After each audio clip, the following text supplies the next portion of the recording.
گزارے کیسے زندگی، آؤ علماء سے پوچھ لیں، آئے جو مشکل پیش کوئی، آؤ علماء سے پوچھ لیں۔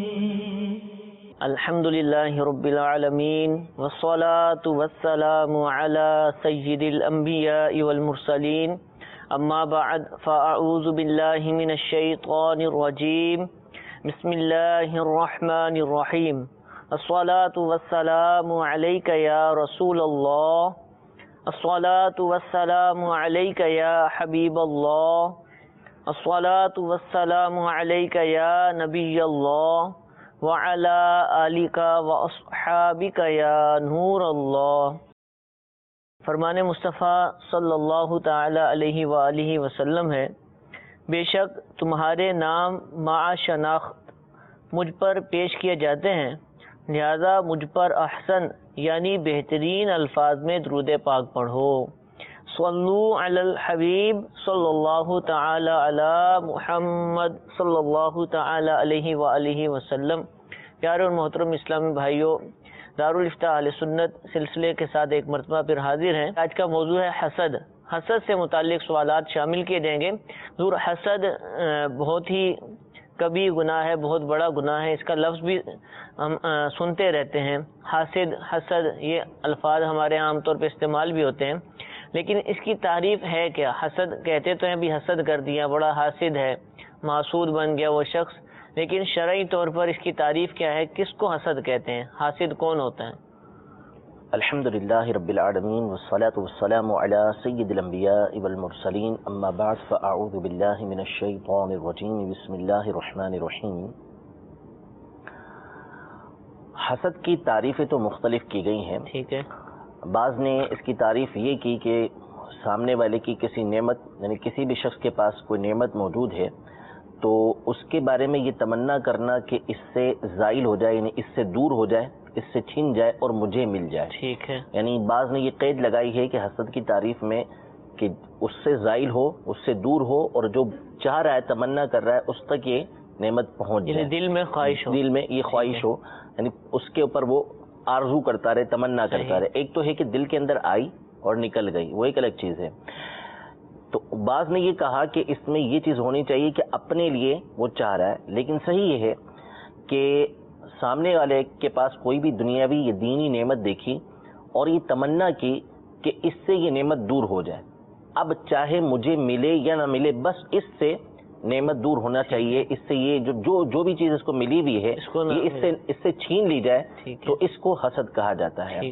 اور الحدیقۃ الندیہ میں یہ ارشاد فرمایا، ایک اور تعریف یہ ارشاد فرمائی کہ اصلاً اس بات کی تمنا کرنا کہ اس کو یہ نعمت ملے ہی نہ۔ صحیح۔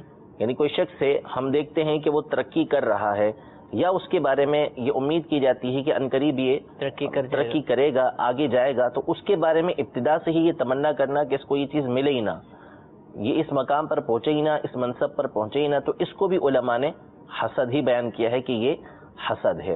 لہذا غیر سے نعمت کی تمنا کرنا یا یہ تمنا کرنا کہ اس کو سرے سے یہ نعمت ملے ہی نہ، دونوں کو علماء نے تعریف میں شامل کیا ہے کہ اس کو حسد کہا جاتا ہے۔ البتہ بعض علماء یہ ارشاد فرماتے ہیں کہ حسد کے چونکہ مراتب ہیں، حسد بعض اوقات کم درجے کا ہوتا ہے، بعض اوقات بہت زیادہ ہوتا ہے، تو جو کبھی ترین چیز ہے حسد کے اندر وہ یہ ہے کہ ایک تو یہ تمنا کرنا ہوتا ہے کہ اس سے یہ زائل ہو کہ مجھے مل جائے۔ ٹھیک ہے۔ بندہ یہ چاہ رہا ہے نا کہ اس کے پاس یہ نعمت ہے، آواز بڑی پیاری ہے اس کی، یا اس کو جو ہے وہ فلاں مقام ملا ہوا ہے، مرتبہ ملا ہوا ہے، فلاں عہدہ اس کو ملا ہوا ہے، یا فلاں کی نظر کے اندر اس کا بڑا مقام و مرتبہ ہے، یہ اس کو ملا ہوا ہے، تو بندہ بعض اوقات دل میں یہ بات آتی ہے کہ مجھے یہ چیز مل جائے، تو وہ یہ تمنا کر رہا ہوتا ہے کہ اس سے چھن کے مجھے مل جائے۔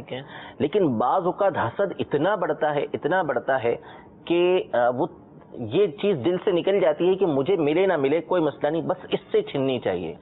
اس کے بارے میں اس کا ذہن ایسا بن جاتا ہے، اس کی عداوت اور بغض اس کے دل کے اندر ایسا پیدا ہوا ہوتا ہے کہ بس وہ یہ تمنا کرتا ہے کہ کچھ بھی ہو جائے، بس اس سے یہ چیز چھننی چاہیے، چاہے مجھے ملے یا نہ ملے، تو اس کا درجہ بڑھ جاتا ہے حسد کے اندر۔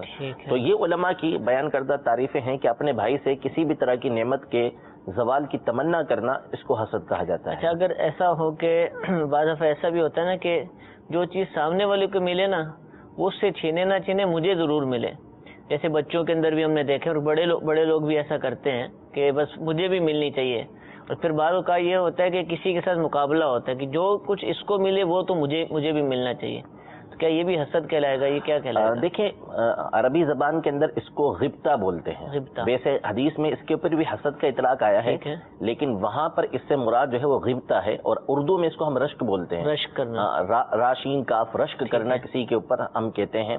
تو اس میں یہ تمنا نہیں ہوتی ٹھیک ہے کہ بندہ جو ہے یہ تمنا کرے کہ سامنے والے سے زائل ہو جائے، لیکن وہ کسی کے پاس کوئی نعمت دیکھتا ہے، مال دیکھتا ہے، کسی کے پاس اچھی گاڑی دیکھی، کسی کا اچھا منصب دیکھا، عہدہ دیکھا، تو اب وہ یہ تمنا کرتا ہے کہ مجھے بھی یہ چیز مل جائے اور اس کے پاس بھی رہے، تو اس کو حسد نہیں کہتے، اس کو غبطہ کہا جاتا ہے۔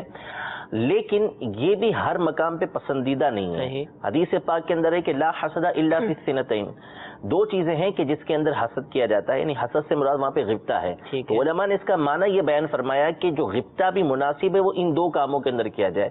ایک وہ شخص کہ جس کو اللہ تبارک و تعالی نے مال عطا کیا، اور اس مال کو وہ اللہ تبارک و تعالیٰ کی راہ کے اندر خرچ کرتا ہے، اب آدمی تمنا کرتا ہے کہ کاش مجھے بھی مال مل جائے تو میں بھی اللہ تبارک و تعالیٰ کی راہ کے اندر اس کو خرچ کروں گا، واقعی سچی تمنا کرتا ہے، تو یہ غبطہ پسندیدہ ہے۔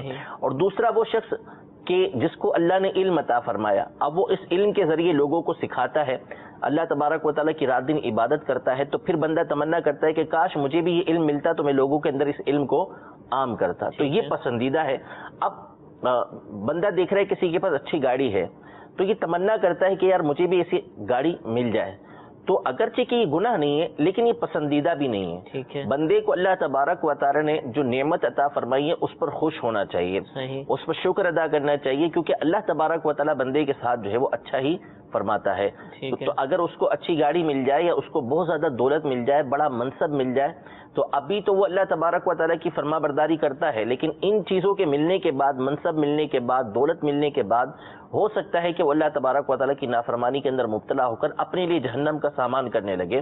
تو ہر مقام پہ رشک اور غبطہ یہ پسندیدہ نہیں ہے، اگرچہ ناجائز نہیں ہوتا لیکن پسندیدہ نہیں ہے کہ بندہ اگر وہاں پہ رشک کرے گا تو ہو سکتا ہے کہ اس کے لیے آزمائش آ جائے۔ اب آپ نے پسندیدہ دو مقام فرمائے نا، ایک یہ ہے کہ مال ہو، راہ خدا میں خرچ کرنے کی نیت ہو، دوسرا یہ کہ علم دین، تو اس کے علاوہ کوئی بھی پسندیدہ صورت نہیں؟ علم دین سے مراد عبادت پہ بندہ تقویٰ اور پرہیزگاری حاصل کر رہا ہے، لیکن اصل میں یہ دو چیزیں چونکہ بندے کو تگو دو کرنا پڑتی ہے، کوشش کرنا پڑتی ہے، تو اس لیے خاص طور پر دنیاوی اور دینی دونوں اعتبار سے مثالیں بیان کر دیں کہ ایسے دو مقامات کے اس کے ذریعے سے بندہ مقام و مرتبہ اللہ کی بارگاہ میں حاصل کر سکتا ہے، تو ان دونوں کے اندر کوشش کرنی چاہیے۔ تو ان سے متعلق جو ہوں گی جس کے ذریعے سے اللہ تبارک و تعالیٰ کی رضا حاصل کی جا رہی ہوگی وہ اسی کے اندر شامل ہو جائیں گے۔ ٹھیک ہے۔ حضور، رشک تو دیکھیں ہمارے اردو میں جب بولا جاتا ہے نا تو مقصود یہ ہوتا ہے کہ ہم دوسرے کے پاس نعمت پر خوش ہیں اور ہم بھی خواہش کر رہے ہیں کہ ہمیں بھی مل جائے، تو ہمارے ہاں یہ کہ بڑا رشک ہے مجھے اس پر اور پھر مجھے بھی مل جائے، لیکن بعض اوقات یہ نہیں ہوتا، بلکہ کیفیت یہ ہوتی ہے کہ اس کو ملی کیوں ہے، اس کو ملی ہے تو مجھے بھی ملنی چاہیے، تو وہ اور تھوڑی سی نیت اس میں تھوڑی تبدیل ہو جاتی ہے۔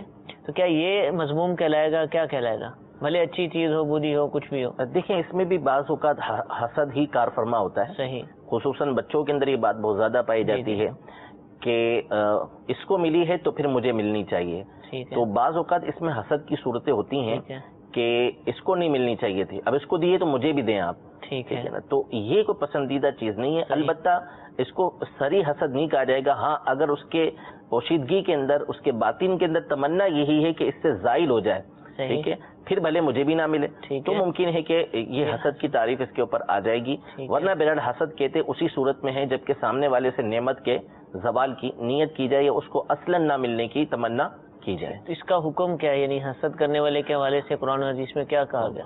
بہت سارے احکام آئے ہیں قرآن و حدیث کے اندر، حسد حرام ہے، ٹھیک ہے۔ دیکھیں، ایک ہوتا ہے کہ بعض چیزیں ہوتی ہیں کہ بندہ جن کے اوپر قدرت نہیں رکھتا، صحیح، اب کوئی زید ہے، وہ بکر کو دیکھتا ہے کہ بکر کو اتنی ساری نعمتیں ملی، اچانک اس کے دل کے اندر شیطان ڈال دیتے یار اس کو یہ نعمتیں ملی ہیں، اس سے زائل ہو جائے، لیکن وہ حدیث پاک کے اندر ہے کہ بندہ حسد کرتا ہے لیکن وہ اس میں تجاوز نہ کرے، حد سے نہ بڑھے، یعنی اپنے جسم کے ذریعے، اپنے زبان کے ذریعے اس کا اظہار نہ کرے بلکہ اس کو دفع کر دے، دور کر دے۔ اب شیطان نے دل کے اندر ڈال دی بات تو بندہ فوراً اس کو دور کر دے۔ اب یہ دل کے اندر بات آئی، اب اس کو دل کے اندر بٹھا لیا کہ یار اس کو چیز ملی ہے، اس سے زائل ہو جائے، اب تمنا دل کے اندر رکھے رکھے باقی رکھ رہا ہے یہ، تو پھر یہ کام کرنا اس کا حرام ہے۔ پھر اگر وہ اس کے اوپر عمل جو ہے وہ اپنے اعضاء کے ذریعے، اپنی زبان کے ذریعے کرتا ہے تو پھر اس کے احکام جو ہے وہ بڑھتے چلے جائیں گے، کیونکہ حسد جو ہے یہ بہت سارے گناہوں کو جنم دیتا ہے۔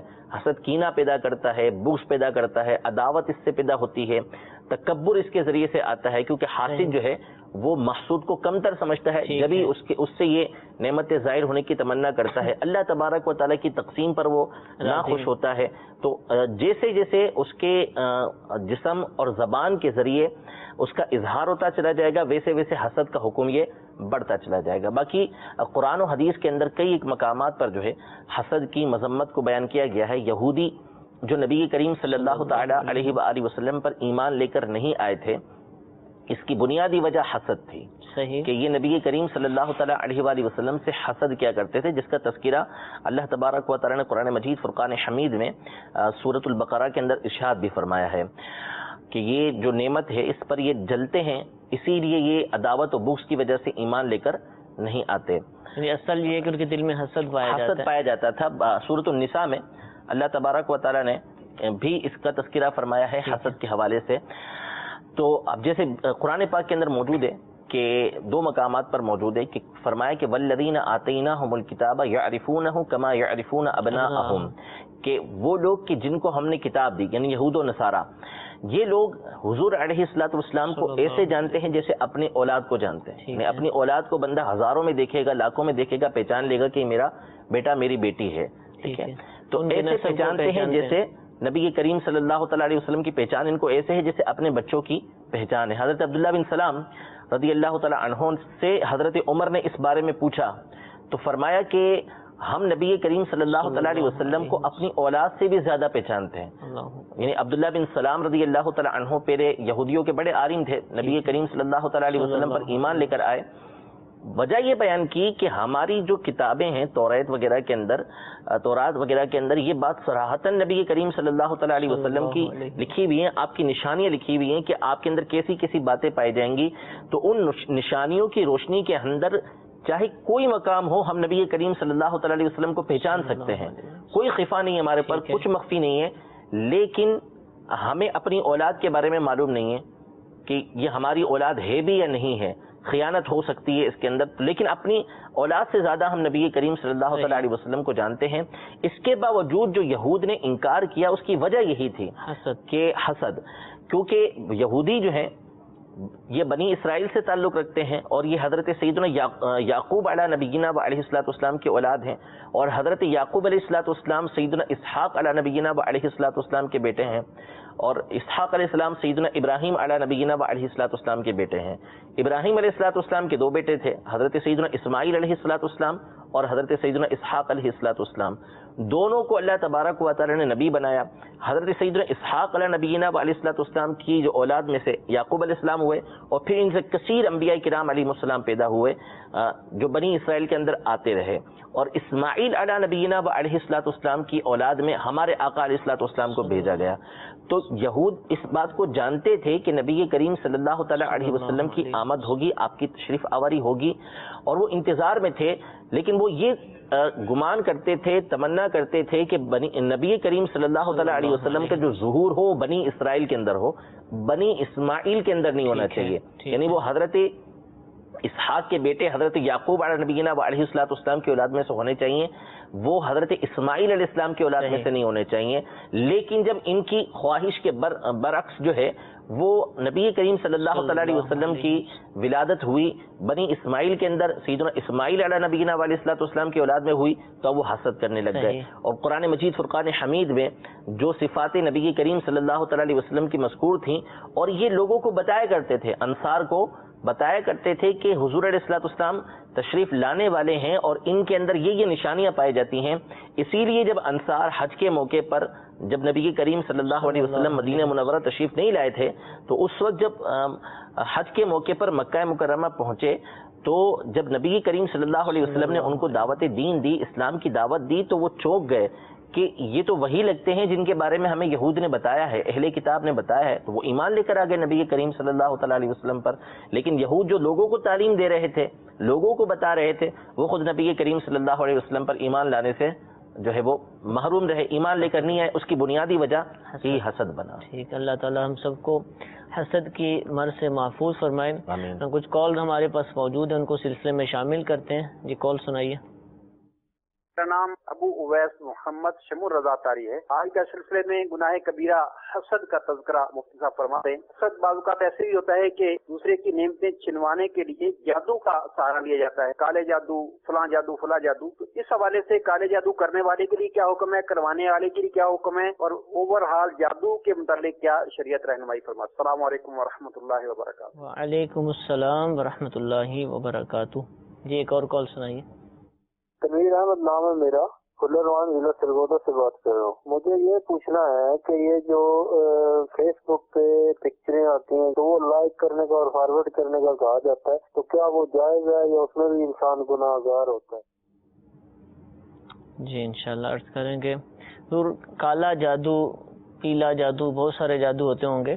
ان جادوؤں کے ذریعے جو ہے وہ دوسروں کی نعمتیں چھیننے کے لیے جو ہے وہ کام کروایا جاتا ہے. جو بھی اس کا طریقہ کار ہو کہ اس سے یہ چھن جائے، ان میں یہ ہو جائے، ان کے مابین جھگڑا ہو جائے، تو کیا یہ کرنا، اس طریقے سے کرنا بھی یہ حسد ہی کہلائے گا؟ اور جادو کا حکم کیا ہے، جادو کروانا کیسے؟ کچھ جگہ جگہ دکانیں کھلی ہوئی ہیں، جادو کے ذریعے یہ کروا لیں، اخباروں میں چھپتا ہے. تو کیا کوئی جوازی صورت ہے کہ مسلمانوں میں اتنا زیادہ اس کا رواج ہوتا جا رہا ہے؟ جیسا کہ میں نے عرض کیا کہ جو حسد ہے اس کے پھر مراتب ہوتے ہیں. ایک تو حسد ہے کہ دل میں پیدا ہوا، بندہ اس کو فوری نکال دیتا ہے تو اس کے اوپر تو کوئی حکم نہیں ہے، لیکن اس کی تمنا دل میں چھپائے رکھتا ہے. یہ چیز بغض و عداوت اور کینہ پیدا کرتی ہے، یہ حرام کام ہے. تو اس طرح کا جو حسد ہوتا ہے وہ حرام ہوتا ہے. لیکن پھر بعض اوقات بندہ اس سے بڑھ جاتا ہے. قرآن مجید فرقان حمید میں اللہ تبارک و تعالیٰ نے یعنی حسد کیسا مذموم کام ہے کہ نبی کریم صلی اللہ تعالیٰ علیہ وآلہ وسلم پر حسد ہی کی وجہ سے یہود نے جادو کروایا. تو اللہ تبارک و تعالیٰ نے نبی کریم صلی اللہ تعالیٰ علیہ وسلم پر آخری قرآن کی 2 صورتیں نازل فرمائیں، سورہ فلق اور سورہ ناس، جن کے ذریعے سے حضور علیہ الصلوۃ والسلام پر جو جادو کیا گیا تھا اس کا اثر دور کیا، وہ اثر ختم ہوا. ٹھیک ہے. تو اس میں جو مختلف چیزوں سے پناہ طلب کی گئی ہے، قل اعوذ برب الفلق من شر ما خلق ومن شر غاسق اذا وقب ومن شر النفاثات في العقد ومن شر حاسد اذا حسد. اللہ تبارک و تعالیٰ کی پناہ مانگی گئی ہے مختلف چیزوں سے. ان میں سے آخر میں یہ ارشاد فرمایا سورہ فلق میں کہ اور حاسد کے شر سے جب وہ حسد کرے. ٹھیک ہے. یعنی ایسی مذموم صفت ہے، یہ ایسا مذموم کام ہے کہ اللہ تبارک و تعالیٰ نے اس بات کا حکم ارشاد فرمایا کہ قل، آپ کہیے کہ پناہ مانگتا ہوں میں اللہ تبارک و تعالیٰ کی اس شر سے جو حاسد کا ہے جب وہ حسد کرتا ہے. صحیح. تو حسد ایک ایسی برائی ہے کہ جو بندے کو ایسے کام پر ابھارتی ہے. دیگر گناہوں کی اب طرف یہ تو ہو گیا جادو کا معاملہ. ٹھیک ہے. لیکن ایک حسد ہے کہ یار اس کو اتنی اچھی اچھی نعمتیں ملی ہوئی ہیں، ایسے منصب پر پہنچا ہوا ہے، پہنچنے نہیں دوں گا کسی صورت بھی اس منصب پر. تو اس کی راہ کے اندر رکاوٹیں کھڑی کرتا ہے، لوگوں سے غیبتیں کرے گا، افسر کو چگلی لگائے گا، طرح طرح کے گناہ کرے گا. اسی میں سے ایک صورت یہ جادو کی آتی ہے کہ وہ حسد کی بنیاد پر، کینے کی بنیاد پر بعض اوقات جادو کرواتے ہیں. اب جو جادو کا حکم ہے، دیکھیں جادو مختلف اس کے احکام ہے. ویسے تو جادو گناہ کبیرہ میں سے ہے. انہوں نے جو یہ کہا کہ جادو کا حکم کیا ہے، تو جادو گناہ کبیرہ میں سے ہے، اور بعض اوقات اس کی صورتیں کفریہ بھی بنتی ہیں، جبکہ اس میں کفریہ لفظ استعمال کیے جاتے ہیں. اور جادوگر کے اوپر اگر شریعت حکومت اسلامیہ ہو تو اس کے قتل تک کرنے کا حکم ہے. اس کی وعیدیں بھی بہت زیادہ ہیں. تو بہرحال یہ حسد کا بہت بدترین مرتبہ ہے کہ بندہ جو ہے وہ حسد کی وجہ سے کسی دوسرے کے اوپر جادو کروائے. اور آج کل یہ دونوں طرح کی باتیں ہیں، یعنی ہر ایک یہ سمجھتا ہے کہ مجھ پر جادو ہوا بھی ہے اور ایسا بھی ہے کہ ہوتا بھی ہے. تو بہرحال اس پر انشاءاللہ تبارک و تعالیٰ تفصیلی گفتگو یہ کریں گے. ٹھیک ہے حضور. فیس بک، سوشل میڈیا وغیرہ پر تصاویر لوگ شیئر کرتے ہیں اور پھر لائک کرنے کا بھی کہا جاتا ہے، تو کیا لائک کر لی جائے، ان کو کیا کیا جائے؟ دیکھیں سب سے پہلی چیز تو یہ ہے کہ ہمارے زمانے میں سوشل میڈیا تو بہت عام ہو گیا، خاص طور پر یہ جو ویب سائٹ فیس بک کا آپ نے ذکر کیا، یہ 1-2 چیزیں تو بہت زیادہ عام ہیں. اولاً تو مسلمان کو چاہیے، حدیث پاک میں ہے کہ من حسن اسلام المرء ترک ما لا یعنی، یعنی مسلمان کے بہترین اسلام میں سے یہ ہے کہ جو لا یعنی ہے یعنی جس میں اس کا کوئی مطلب نہیں ہے، نہ دنیاوی فائدہ نہ دینی فائدہ، اس کو چھوڑ دیں. ٹھیک ہے، یہ مسلمان کے اسلام کی بہترین باتوں میں سے ایک بات ہے. ہماری جو آج کی نوجوان نسل بالخصوص اس مرض کے اندر مبتلا ہے کہ ہمہ وقت موبائل میں، کمپیوٹر میں لگے پڑے ہوتے ہیں، جو ہے مسلسل اس کے سوشل میڈیا کے پیچھے. تو اولاً تو اس کا جو استعمال ہے وہ ہر ایک کے لیے مفید ہو یہ ضروری ہے ہی نہیں، بلکہ اس کا جو اکثر استعمال ہے وہ گناہوں بھرا ہے، اور گناہوں بھرا نہ ہو تو پھر وقت کا ضیاع ہے. بہت کم ایسے افراد ہوں گے، یعنی 1% 2% ہم بات کر سکیں گے مشکل سے، کہ جو یہ جو ذرائع ہیں ان کا ایسا استعمال کرتے ہیں کہ جس کی وجہ سے ان کو دین یا دنیا کا کوئی فائدہ حاصل ہوتا ہے، ورنہ عمومی طور پر اس سے وقت ضائع کیا جا رہا ہوتا ہے. اور یہ ایسی لت بندوں کو لگی ہوتی ہے کہ کسی صورت ایسا ہوتا ہے جیسے نشہ چڑھا ہوا ہے. ہیروئن اور شاید شراب میں بھی ایسا نشہ نہیں ہے جیسا اس کا نشہ ہوتا ہے، کہ جو اس کے پیچھے پڑے ہوئے ہیں، لگے رہتے ہیں. تو سب سے پہلی بات تو ایسے جو ذرائع ہیں، ایسے جو ہمارے سوشل میڈیا ہے، اس کو استعمال کم سے کم کیا جائے، بلکہ اولاً تو کرنا ہی نہیں چاہیے. جس کو ضرورت ہے، نہیں تھا تبھی تو زندگی گزرتی تھی، ورنہ ضرورت ہے تو جتنی ضرورت ہے اتنا استعمال کیا جائے، حد سے اس میں نہ بڑھا جائے. اچھا، دوسری بات یہ کہ یہ جو کہا کہ یہ لائک کرنے کا بولتے ہیں، اور لائک نہیں کرو، وہ مسلمان ہی نہیں ہے جو اس کو لائک نہ کرے، یا ویڈیو کو شیئر کی تو جو نہ دیکھے وہ مسلمان ہی نہیں ہے. یہ احکام بڑھ کر ہوتے ہیں. پہلی بات یہ کہ یہ اس کو لائک کرنے کا حکم اور اس کو شیئر کرنے کا حکم یا اس کو دیکھنے کا حکم، تو اب جیسا کہ میں نے عرض کیا کہ عمومی طور پر ہمارے یہاں جو استعمال ہے وہ بہت خطرناک ہے. اب یہ جو شیئر کرنے کا اور لائک کرنے کا بولتے ہیں، تو بعض اوقات بلکہ اکثر ہو سکتا ہے کہ ایسا ہو کہ وہ گناہ بری بات ہو، یا وہ نعوذ باللہ کوئی گانا ہو کہ اس کو شیئر کیا جا رہا ہو، یا کوئی اس طرح کی بات ہو کہ جس کو شیئر کیا جا رہا ہو، اس کو لائک کرنے کا حکم وہ بیان کر رہے ہو. تو ظاہر ہے کہ یہ تو ہر مسلمان سمجھتا ہے کہ اس چیز کو لائک کرنا یا اس کو آگے بڑھانا یہ ناجائز و حرام ہے. اب رہ گئی اسلامک یا ایسی دنیاوی باتیں کہ جن میں گناہ کی چیز نہیں ہے. تو اولاً تو دیکھیں اس کی پہچان بڑی مشکل ہے کہ آپ کیسے پہچانیں گے کہ یہ چیز جو ہے وہ شرع کے مطابق ہے یا نہیں ہے. کئی دفعہ آپ دیکھیں گے کہ بعض اوقات پوسٹیں آتی ہیں، اس میں حدیث پاک لکھی ہوگی، نیچے حوالہ تک دیا ہوتا ہے، لیکن حقیقتاً وہ حدیث ہی نہیں ہوتی، وہ فرمان مصطفیٰ صلی اللہ علیہ وسلم ہوتا ہی نہیں، نہ کسی صحابی کا قول نہ کسی تابعی کا قول، بلکہ بعض اوقات تو شریعت مطہرہ کے بالکل خلاف ہوتا ہے. وہ ناجائز و حرام بات پر مبنی ہوتا ہے، بعض اوقات کفر کے اوپر مبنی ہوتا ہے، لیکن وہ اس کو آگے سے آگے بڑھائے جا رہے ہوتے ہیں. یعنی نشوں میں سے ایک نشہ یہ بھی ہے کہ میری اس تصویر کو اتنے بندوں نے لائک کیا، میری یہ تصویر اتنے لوگوں نے شیئر کی ہے، اتنی آگے بڑھی ہے. یہ بھی ایک ٹرینڈ بنا ہوا ہے بالکل.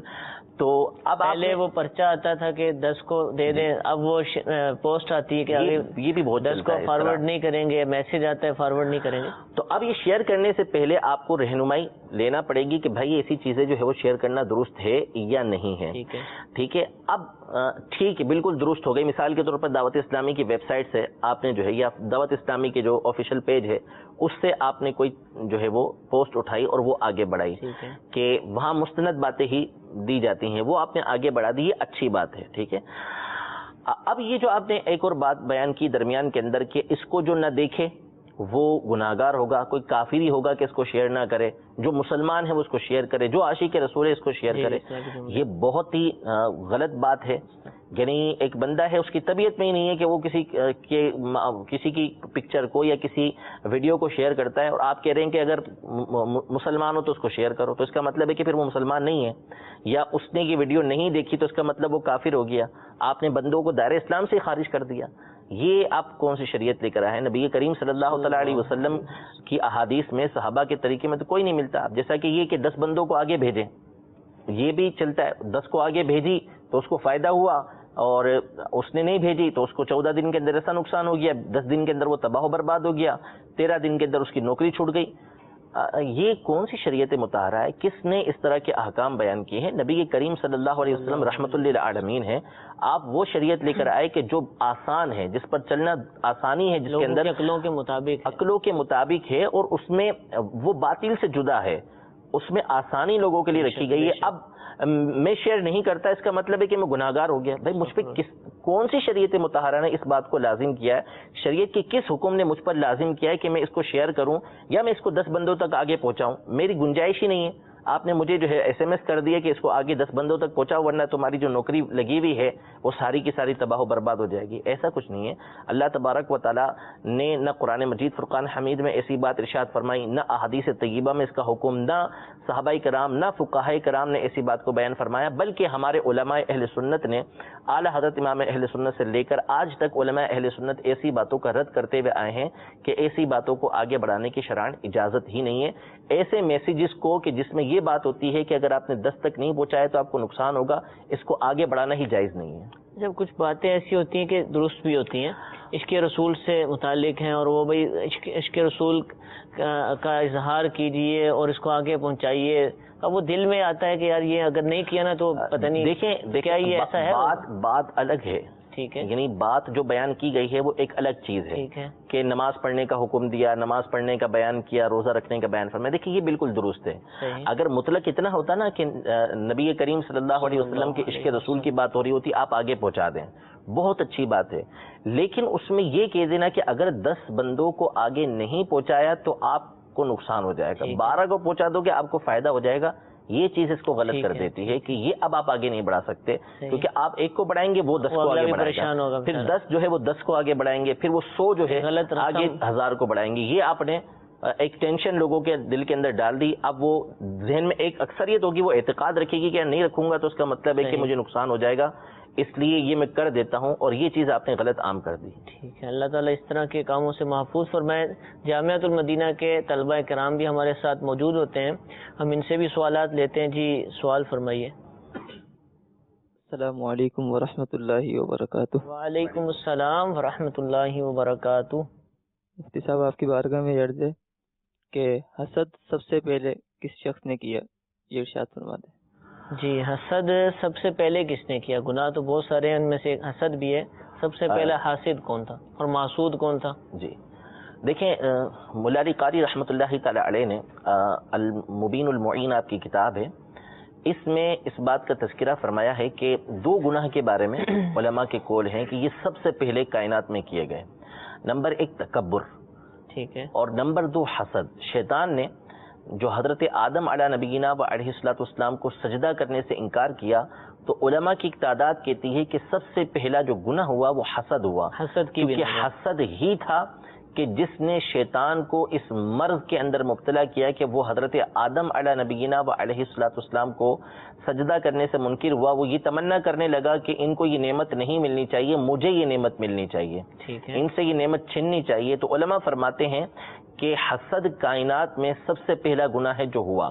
اور علماء کی ایک تعداد یہ کہتی ہے کہ تکبر وہ پہلا گناہ ہے کہ جو سب سے پہلا ہوا ہے. تو بہرحال حسد جو سب سے پہلے گناہ آسمان پر ہوا وہ شیطان نے کیا، اور زمین پر جس نے سب سے پہلا حسد کیا وہ قابل ہے، جس نے حضرت حابل سے حسد کیا. ان کا واقعہ مشہور ہے کہ حابل کو جو ہے وہ قابل نے نکاح کی وجہ سے، یعنی کہ ان کو یہ نعمت مل رہی تھی کہ وہ قابل کی بہن جو زیادہ خوبصورت تھی ان سے نکاح کر رہے تھے، تو اس لیے حسد میں آ کر جو ہے وہ ان کو قتل کر دیا، شہید کر دیا.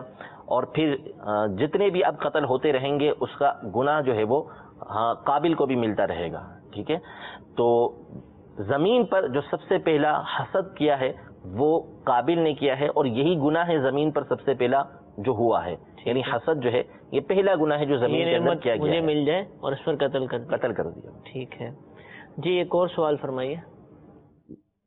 السلام علیکم ورحمۃ اللہ وبرکاتہ. وعلیکم السلام ورحمۃ اللہ وبرکاتہ. میرا مفتی صاحب سے یہ سوال ہے کہ کیا بعض صورتیں ایسے بھی ہیں کہ جہاں پہ حسد کرنا جائز ہو انسان کے لیے؟ جی ضرور، جوازی صورت بھی ہے کہ جائز بھی ہو حسد کرنا. دیکھیں، حسد کی جو تعریف ہے وہ یہ ہے کہ سامنے والے سے کوئی نعمت ملی ہوئی ہے اس کا چھین جانا. ٹھیک ہے، تو اب بعض اوقات ایسا ہو سکتا ہے کہ جو لغت کے اعتبار سے، لغوی اعتبار سے ہم دیکھیں گے تو اس کو حسد کہا جائے گا، لیکن وہ مذموم نہیں بنے گا. اب جیسے مثال کے طور پر ایک شخص ہے، اس کو کوئی سرکاری عہدہ ملا ہوا ہے، صحیح، پولیس میں یا کسی بھی سرکاری محکمے کے اندر اس کو ایسا عہدہ ملا ہوا ہے کہ جس کی وجہ سے اس کو لوگوں کے اوپر تسلط اور غلبہ حاصل ہے کہ وہ لوگوں کے ساتھ کسی بھی طرح کا معاملہ اپنے دائرے کے اندر رہ کے کر سکتا ہے، نقصان لوگوں کو پہنچا سکتا ہے۔ اب اس کی طبیعت کے اندر بھی یہ بات ہے کہ یہ لوگوں کو نقصان پہنچاتا ہے، اور اس کو وہ عہدہ ملا اور وہ لوگوں کو نقصان پہنچا رہا ہے، جو نظر آ رہا ہے، رشوتیں لے رہا ہے یا لوگوں کو بلا وجہ تنگ کر رہا ہے، یا کسی کو ٹھیک ٹھاک قسم کی جان ملی ہوئی ہے، ڈیل ڈول ٹھیک ٹھاک قسم کا ملا ہوا، وہ لوگوں پہ ظلم کرتا ہے، یا کسی کے پاس بہت زیادہ دولت ہے اور وہ دیکھ رہا ہے کہ یہ اس دولت کی وجہ سے گناہوں کے اندر پڑا ہوا ہے۔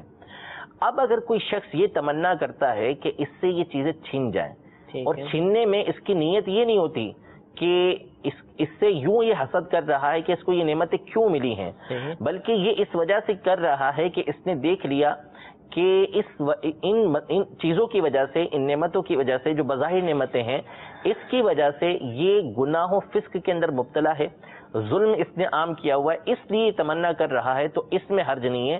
یوں یہ حسد کی جوازی صورت بن جاتی ہے کہ یہاں پر بظاہر ظاہری اعتبار سے یہ حسد ہی ہے، لیکن حقیقتاً یہ کوئی مذموم کام نہیں ہے، اس لیے کہ وہ اس سے نعمت چھیننے کی تمنا یوں نہیں کر رہا کہ اس سے یہ نعمت اس لیے چھن جائے کہ اس کے ذریعے سے یہ اچھا کام کر رہا ہے، یہ مباح کام کر رہا ہے، بلکہ یہ اس کے ذریعے اس کی خیر خواہی چاہ رہا ہے کہ اس کے پاس یہ چیزیں نہیں ہوں گی تو خود یہ بھی بچا رہے گا اور دوسرے بھی اس کے شر سے محفوظ رہیں گے۔ اس سے بہتر دعا یہ نہیں کہی جا سکتی کہ منصب تو اس کا باقی رہے، جو اس کا ضرر ہے، نقصان ہے، وہ اس سے ہٹ دے؟ جی، یہ اولا ہے، یہ تمنا کرتا ہے، لیکن اگر یوں تمنا کرے کہ یہ اگر اس منصب کی وجہ سے گناہوں کے اندر مبتلا رہے گا تو پھر یہ تمنا وہ کر سکتا ہے کہ اس سے یہ منصب چھن جائے، یہ چیز اس سے چھن جائے تاکہ یہ راہ کی طرف آ جائے۔ ٹھیک ہے، جزاک اللہ۔ کچھ کالز ہمارے پاس موجود ہیں، ان کو سلسلے میں شامل کرتے ہیں۔ جی، کال سنائیے۔ میرا نام راشد محمود ہے، لاہور سے بات کر رہا ہوں۔ انہیں پوچھنا یہ ہے کہ حسد دل میں آ جائے تو اس کو نکالا کیسے، کیا عمل کیا جائے کہ حسد دل میں نہ رہے؟ ایک اور کال سنائیے۔ بزرگان دین کے عرش کے موقع پر مزار وغیرہ کو غسل کیا جاتا ہے، پھر برکتاً کے پانی کو پیا جاتا ہے، کیا اس کے پانی کو پینا شرعاً جائز ہے؟ جواب عنایت فرمائیں، جزاک اللہ خیر۔ السلام علیکم ورحمۃ اللہ۔ وعلیکم السلام ورحمۃ اللہ وبرکاتہ۔ حضور راشد محمود بھائی نے بڑا پیارا سوال کیا کہ حسد اب اگر دل میں آ جائے اور پتہ ہے کہ یہ حسد ہی ہے تو اس کو نکالیں گے کیسے؟ اور یہ بتائیے کہ معلوم ہو جاتا ہے انسان کو یا یہ انجان رہتا ہے اس معاملے میں انسان؟ دیکھیں، بعض اوقات ہو سکتا ہے کہ وہ انجان رہے، اچھا، یعنی وہ سمجھ نہیں پا رہا ہو اور توجہ نہیں رکھ رہا ہو، لیکن اگر وہ غور و فکر کرے گا تو پتہ چلے گا کہ یار واقعی میں فلاں سے جلتا ہوں، ٹھیک ہے، فلاں کو جو منصب مل رہا ہے اس پر میں بظاہر تو اس کے ساتھ صحیح رہتا ہوں، لیکن دل میں جو ہے میرے کو یہ تمنا ہے کہ اس سے اس کو چیز ملنی نہیں چاہیے، یہ ترقی کرنا نہیں چاہیے، یہ ہوتا ہے عام طور پر۔ اب رہا اس کا جو علاج ہے، تو ویسے تو بہت سارے علاج علماء نے لکھے ہیں۔ دعوت اسلامی کے اشاعتی ادارے مکتبۃ المدینہ نے کتاب باطنی بیماریوں کی معلومات کے نام سے ایک کتاب لکھی ہے، تو اس میں حسد کے حوالے سے بھی تفصیل لکھی ہے، اور ایک کتاب علیحدہ سے حسد کے نام کے موضوع پر لکھی ہوئی ہے۔ تو اس میں یعنی اس کتاب کے اندر باطنی بیماریوں کی معلومات میں 14 علاج انہوں نے نقل کیے ہیں۔ امام غزالی رحمۃ اللہ تعالی علیہ کی احیاء العلوم سے لے کر 14 اس کے علاج ہیں، تو تفصیل تو آپ اس میں ملاحظہ کر سکتے ہیں۔ مثلا اللہ تبارک و تعالیٰ سے دعا کرنی چاہیے کہ دعا مومن کا ہتھیار ہے کہ اللہ میں اس بیماری کے اندر مبتلا ہوں تو یہ مجھے اس بیماری سے نجات عطا فرما، اور اگر نہیں پتہ تب بھی فرضی کہ اگر مجھ میں یہ برائی ہے تو یا اللہ تبارک و تعالیٰ دور فرما۔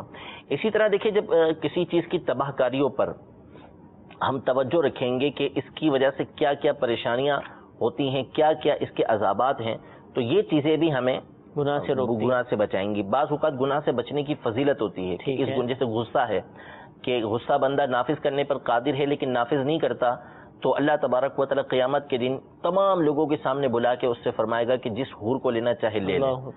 تو بعض غصہ پی جانے والے کے لیے نافذ نہیں کیا اس نے غصہ، تو ان چیزوں پر غور و فکر کرے۔ اب جیسے مثال کے طور پر ایک دو حدیثیں میں ذکر کرتا ہوں۔ ایک تو مشہور حدیث پاک ہے کہ حسد جو ہے وہ نیکیوں کو ایسے کھا جاتا ہے جس طرح آگ لکڑیوں کو کھا جاتی ہے۔ ابن العرابی رحمۃ اللہ تعالی یہ فرماتے ہیں کہ میں نے حاسد سے بڑا مظلوم کوئی نہیں دیکھا، حاسد سے بڑھ کر مظلوم کوئی نہیں دیکھا، کہ وہ سامنے والے کی نعمت کو دیکھتا ہے، اس سے جلتا ہے۔ اب یہ دل کے اندر جلتا رہتا ہے، جس کی وجہ سے اس کی دنیا میں بھی پریشان رہتا ہے، کیونکہ اس کے تمنا کرنے کی وجہ سے وہ نعمت اسے چھنے گی نہیں، کیونکہ اس کو نعمت دینے والا اللہ تبارک و تعالیٰ ہے۔ تو اب وہ اللہ تبارک و تعالیٰ کی تقسیم پر بھی راضی نہیں ہوتا، دنیاوی اعتبار سے بھی پریشان رہتا ہے اور آخرت کے اندر بھی پریشان رہے گا، تو اس سے بڑھ کر مظلوم ہے کون؟ مل بھی کچھ نہیں رہا، ٹھیک ہے، اور خواہ خواہ کے اندر دنیا میں بھی پریشان، اور آخرت کی تو گناہ کے لیے وہ آخرت کا جو عذاب ہے اس کے لیے اپنے آپ کو اپنے لیے خیر طلب کرتا ہے، یہ زیادہ بہتر تھا، ٹھیک ہے۔ ایک تو یہ حدیث پاک ہے، دوسری ایک حدیث پاک کے اندر یہ موجود ہے کہ جو حسد ہے وہ ایمان کو اس طرح خراب کر دیتا ہے جیسے ایلوا، یہ کڑوا درخت ہے، یہ شہد کو خراب کر دیتا ہے، یعنی اگر آپ شہد کے اندر ایلوے کو ڈال دیں تو وہ شہد کو خراب کر کے رکھ دے گا، اتنا بدبودار اور اتنا کڑوا وہ ہوتا ہے تو شہد خراب ہو جائے گا۔ تو اس طرح ایمان جو شہد کی طرح میٹھا ہوتا ہے، اس میں حسد ایلوے کی طرح داخل ہو کے اس کو خراب کر دیتا ہے۔ نبی کریم صلی اللہ تعالیٰ علیہ وآلہ وسلم نے کئی ایک مقامات پر حسد کرنے سے منع فرمایا ہے، قرآن پاک میں بھی ابھی ہم نے آیت سنی اور کئی مقامات پر موجود ہے، تو اس لیے جو وعیدیں اس کی بیان ہوئی ہیں اس پر غور و فکر کرتا رہے، پھر اس کے بعد جو اپنی خامیاں ہیں اس پر بندہ غور کرے کہ میں سامنے والے کی تمنا کر رہا ہوں تو اس سے بہتر ہے کہ میں اپنی خامیوں پر نظر کروں اور اپنی خامیوں کو میں دور کرنے کی کوشش کروں۔ اور ایک بڑا علاج یہ ہے کہ جس سے حسد ہو کہ بھئی اس سے میں جل رہا ہوں، تو بندہ اس کے لیے بھی دعا کرے اور اس کی ترقی کے لیے خود کوشش کرنا شروع کر دے، یعنی اس کے لیے آگے بڑھنے کے لیے خود اس کی رکاوٹیں بنتی ہیں تو وہ دور کرنا شروع کر دے، یہ چیز بھی اس کے لیے ممد و معاون ہوگی کہ جس کے ذریعے سے اس کا حسد دور ہو جائے گا۔ ٹھیک ہے۔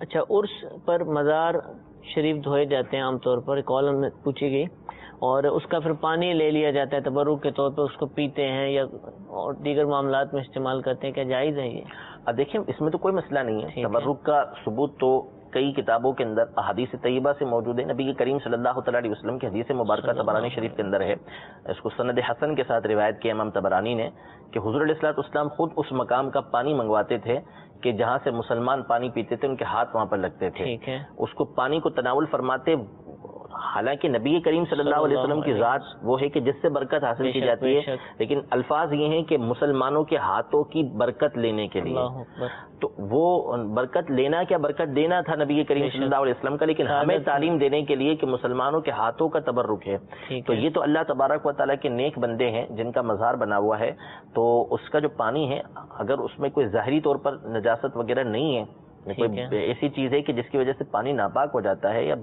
گدلا ہو جاتا ہے کہ جس کو استعمال کرنا مشکل ہو جاتا ہے، صاف ستھرا پانی ہے، جیسے گنبد خضرا علی صاحبہ الصلاۃ والسلام جو ہے، اس پر جب پانی پڑتا ہے، پانی برکتیں حاصل کرتا ہے، بارش ہوتی ہے تو اس کا پانی آتا ہے تو اس کو حاصل کیا جاتا ہے، اسی طرح کعبۃ اللہ المشرفہ اس کے پر نالے سے پانی آتا ہے تو اس کو بندے حاصل کرتے ہیں، اس سے برکت حاصل کرتے ہیں، اس میں کوئی حرج نہیں ہے، اس سے برکت حاصل کی جا سکتی ہے۔ قرآن و حدیث میں بہت سارے اس کے دلائل موجود ہیں اور علماء نے مستقلاً کتابیں جو ہیں اس حوالے سے نقل کی ہیں۔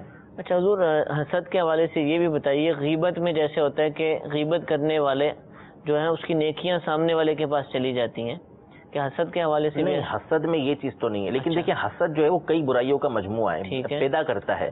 اب جس سے حسد ہے نا تو بندہ اس کی غیبت کرے گا، ایک صورت یہ بنتی ہے کہ اگر اس کو قدرت ملتی ہے تو اس کی خرابی لوگوں کے سامنے بیان کرے گا، تو یہ چیز جو ہے وہ اس کی نیکیوں کی منتقلی کا سبب بنے گی، لیکن دل کے اندر موجود ہے، تمنا تو موجود ہے لیکن غیبت نہیں کرتا تو یہ نیکیاں منتقل نہیں کرے گا، اس کی اپنی نیکیاں یہ برباد کرے گا۔ ٹھیک ہے، جزاک اللہ۔ میٹھے میٹھے اسلام بھائیوں، ہمارے سلسلے کا وقت اختتام کی طرف ہے۔ آج ہم نے الحمدللہ حسد جو کہ گناہ کبیرہ ہے، بڑا گناہ ہے، اس سے متعلق احکام سنے، اس کے حوالے سے جو وعیدات تھیں، یہ کیسے دل میں پیدا ہوتا ہے، کیا کیا کرتا ہے، کن گناہوں کی طرف لے جاتا ہے، الحمدللہ ہم نے سنا۔ مدنی چینل دیکھتے رہیں گے انشاءاللہ عز و جل، اس طرح کے جو گناہ ہیں، باطنی امراض ہیں، ان کی معرفت حاصل ہوگی، ان سے بچنے کے طریقوں کی معلومات انشاءاللہ حاصل ہوگی، اور بچنے کے لیے جو جذبہ چاہیے ہوتا ہے، درکار ہوتا ہے، انشاءاللہ اس کی برکت سے وہ جذبہ بھی ہمیں حاصل ہوگا۔ اللہ تعالیٰ ہم سب کو گناہوں سے محفوظ رہنے، ان کی معرفت حاصل کرنے، دوسروں کو علم دین سکھانے، خود بھی اس پر عمل کرنے کی توفیق عطا فرمائے، آمین بجاہ النبی الامین۔ صلو علی الحبیب صلی اللہ تعالی علی محمد صلی اللہ علیہ وسلم۔ گزارے کیسے زندگی، آؤ علماء سے پوچھ لیں۔ جو مشکل